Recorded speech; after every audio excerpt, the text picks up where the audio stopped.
E aí, pessoal, tranquilo? Então, temos mais uma semana aí de luta pela frente, né? Tem essa lei que vai ser votada aí no Senado. A gente tem que se mobilizar para que essa lei não passe. E se passar no Senado, a gente tem que fazer de tudo para que ela não passe na Câmara dos Deputados. Vai ser uma luta porque eles querem proibir a gente de se manifestar nossa opinião nas redes sociais. E isso vai ser uma censura à nossa liberdade. Já estamos sendo censurados a todo momento, todo mundo sabe disso. E isso vai nos prejudicar muito, até para a gente poder se manifestar nas ruas. Ontem em Brasília que teve uma manifestação linda, eu acho que foi a maior da história aqui de Brasília. E a nossa equipe pôde participar e trouxe para vocês, ao vivo, diretamente lá do centro mesmo, da capital, na Praça dos Três Poderes. Conseguimos também uma pequena filmagem do presidente Jair Bolsonaro. Depois vocês confiram aí no vídeo. E a gente vai tentar trazer isso sempre que tiver alguma manifestação aqui, a gente vai tentar aí fazer ao vivo e também trazer um vídeo depois. Tranquilo? Então se inscreva no canal, no Instagram, no Telegram e no Twitter. Vem mais um vídeo do professor Olavo de Carvalho para vocês assistirem e deixe o joinha e se inscreva no canal para fortalecer a gente. Quem puder também seja membro e dá uma força lá na Apoia-se. Valeu? Forte abraço. Então, nós podemos entender que, quer dizer, as direções do espaço, nós podemos abrangê-las até um certo ponto. Todo certo ponto nós não vemos mais. Né? Mas nós sabemos que aquela parte que nós vemos anuncia a parte que nós não vemos. Né? O visível anuncia o invisível.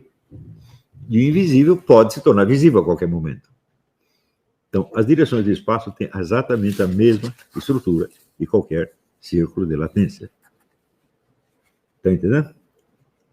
Ora, os objetos todos que nós conhecemos, claro que nós podemos nos dedicar a estudá-los cientificamente, mas o estudo científico é muito diferente do estudo filosófico. O estudo científico o que ele vai fazer?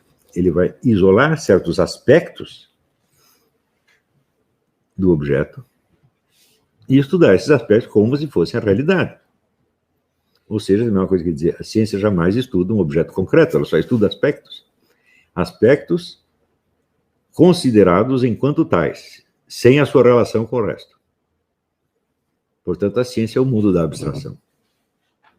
Ela só estuda objetos potenciais, ou podemos dizer, objetos mentais, objetos pensados, nunca objetos reais. Quando o sujeito começa a falar, não, a ciência estuda os fatos, não é possível. Nunca, nenhuma ciência estudou nenhum fato, porra. Porque todo fato é um fato concreto e tem necessariamente o universo inteiro da sua acidentalidade. Nenhuma ciência pode estudar isso. Isso não é acessível ao estudo científico. Então, o que a ciência faz? Isola um pedaço que ela considera o essencial, a verdadeira substância daquilo, as propriedades, e estuda isso aí, pronto, acabou. Se você juntar todas as ciências, fala, vou juntar aqui todos os pedaços para ver se eu compor um objeto inteiro. Não dá um objeto inteiro. Está entendendo? Ou seja, a ciência nos dá precisão sobre certos aspectos abstrativos. Claro que nós precisamos dessa precisão para fazer um monte de coisa. Até para você graduar a velocidade do seu carro, você precisa disso. Para você saber quanto você vai gastar até o fim do mês, você precisa disso. Né? E assim por diante. Mas isso não é conhecimento da realidade, mas conhecimento da operacionalidade. Né? A ciência é um saber fazer. Ela não é um compreender o que é que está acontecendo. Está entendendo? Então, é claro que para você poder compreender um objeto qualquer na totalidade dos seus acidentes, você poder ter esse vislumbre correto do círculo de latência, você pode precisar de muitos dados científicos para completar, mas eles nunca completam um objeto. Você sempre vai precisar saber algo mais. E isso é da natureza da ciência mesmo.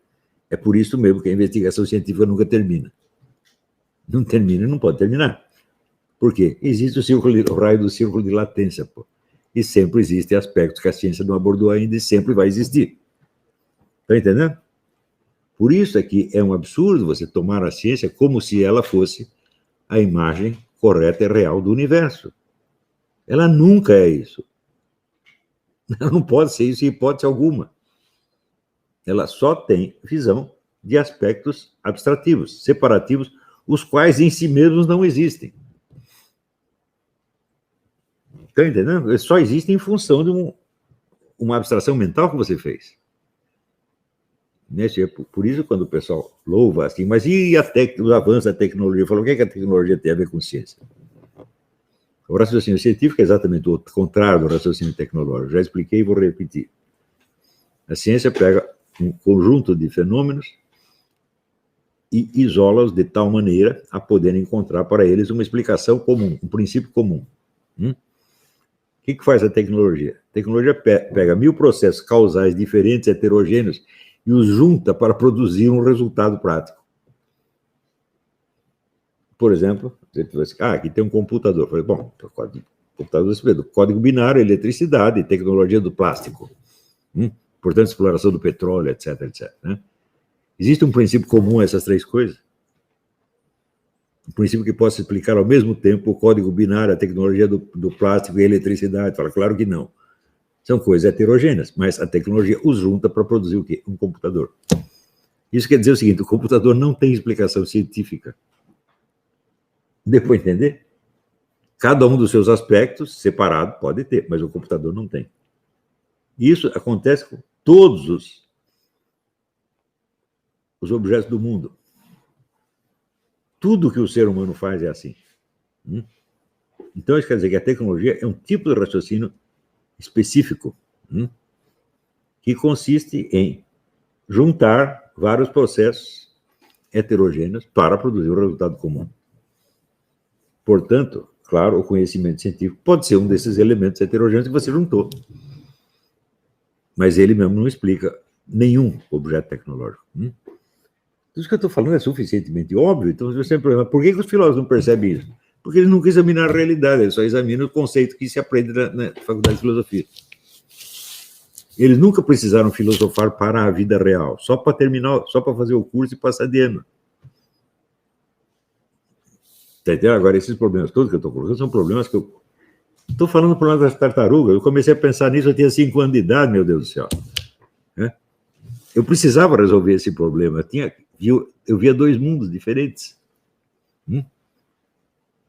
Então,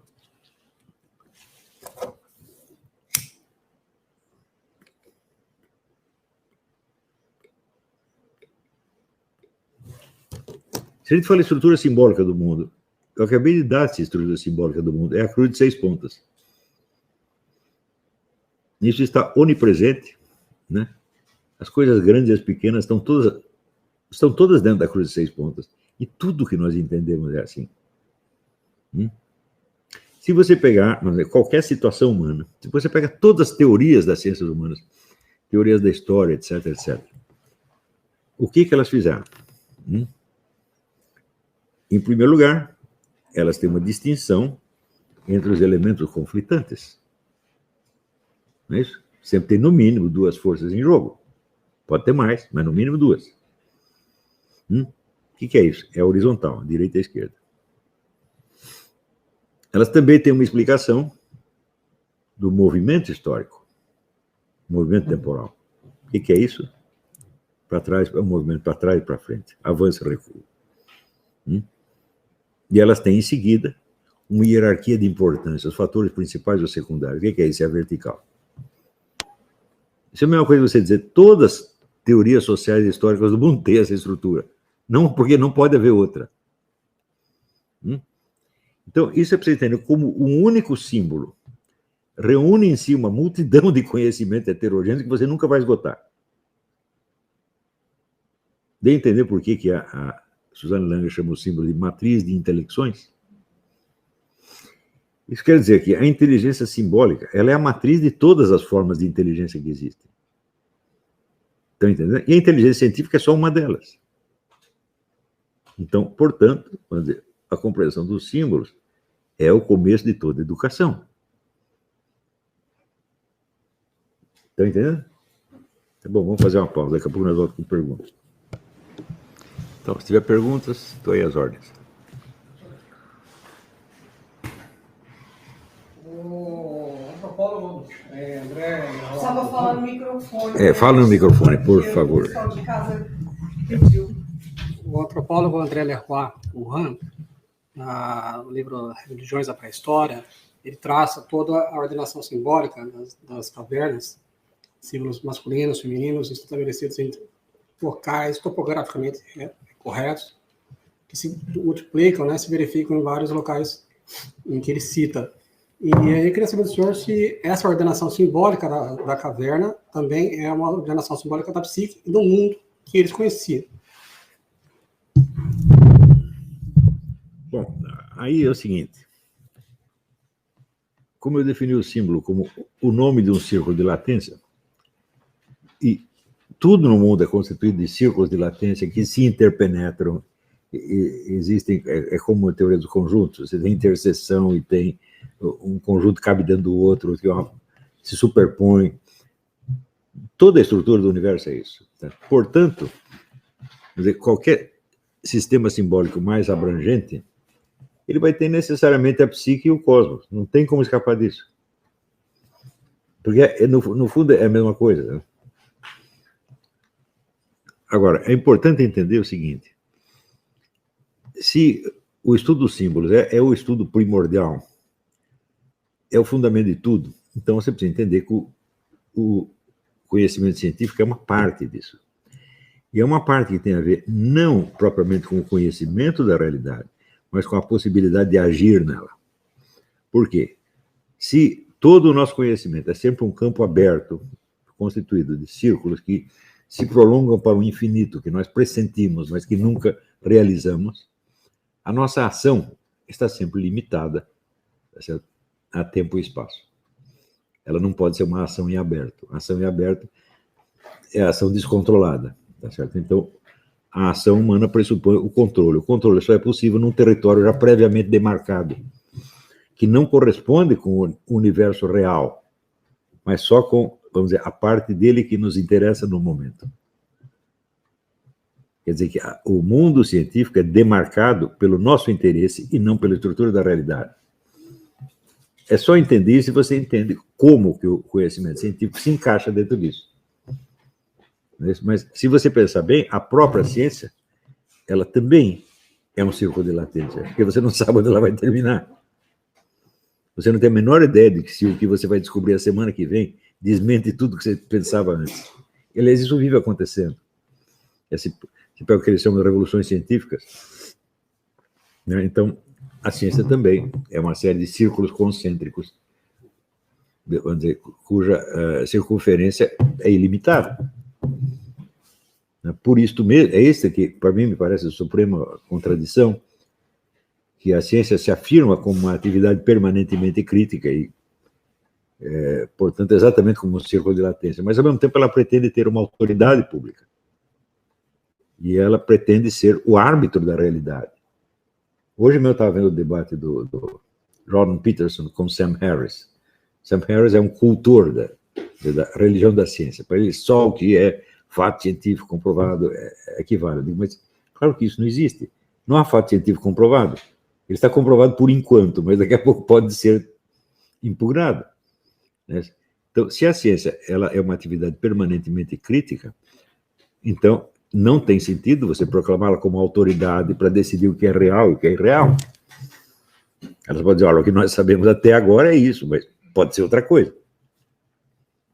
Quer dizer, a própria natureza da atividade científica sugere a modéstia das suas pretensões, mas quanto mais ela progride, maior são as suas pretensões de autoridade.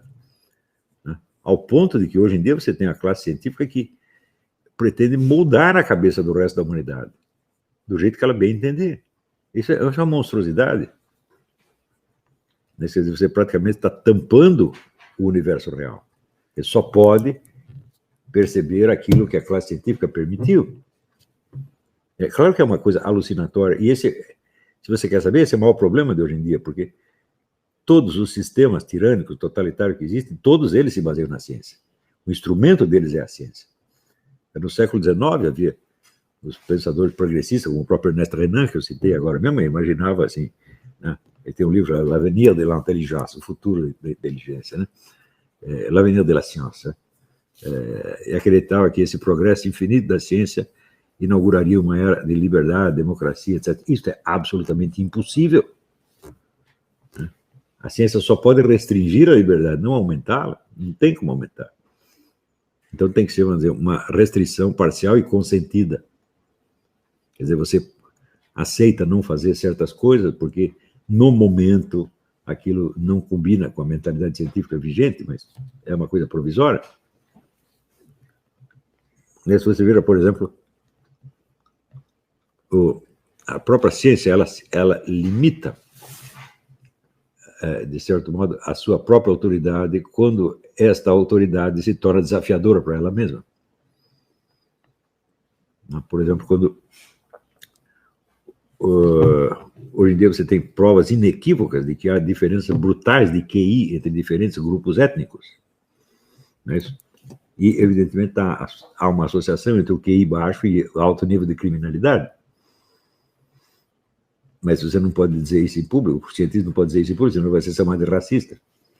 Então, ele é obrigado a negar os próprios resultados da sua ciência. Eu digo, por que ele ficou assim? Bom, foram vocês que arrumaram esse problema, não fui eu.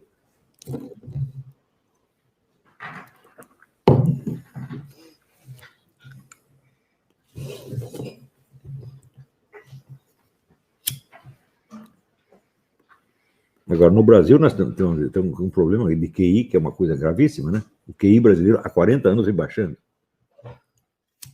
E aí, galera, gostaram do vídeo? Então, deixem a sua sugestão, seu comentário. Clica no botão de curtir. E também se inscreva no Instagram, no Twitter e no Telegram. A gente sempre vai ter mais vídeos e novidades aqui. Também dá uma olhada na comunidade, que a gente sempre coloca coisas interessantes lá. Se inscreva também no canal Acordados, que é um parceiro da gente, onde a gente vai estar subindo alguns vídeos lá, em parceria com o pessoal lá do Acordados. Valeu? Forte abraço! E aí, pessoal, a gente tem, na comunidade, a gente sempre coloca link dos livros. Tem esse livro aqui, Política, Ideologia e Conspirações, que é muito bom. A Corrupção da Inteligência, de Flávio Gordon.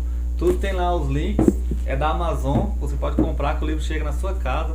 Dá essa força aí pra gente, compra os livros com a gente, beleza? Segue a gente no Instagram, no Twitter e se inscreva aí no canal. Valeu!